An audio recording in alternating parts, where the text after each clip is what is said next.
देवाच्या प्रिय लोकांनो, प्रभूचं काम हे मनोभावे आनंदाने आम्ही करावं ही देवाची इच्छा आहे।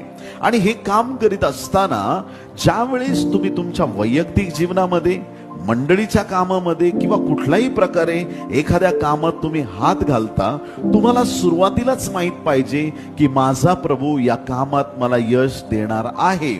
जर तुमच्या मनात असं एक क्षण देखील अशी सूचना देवाकडून आली की हे काम तुझ्यासाठी नाही, हे तू करू नको, तरी कृपया त्या कामामध्ये पुढे हात घालू नका।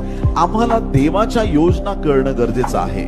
आणि ज्यावेळेस तुम्ही प्रभूच्या प्रेरणेने एखाद्या कामात हात घालता, त्या कामात हात घातल्यानंतर तुमच्या मनात हे आलंय की काम कठीण आहे, पण तुम्हाला हा विश्वास पाहिजे की जो कठीण कामे सोपे करणारा वर बसलेला माझा देव आहे, त्याची मला साथ आहे आणि प्रभू मला यशस्वी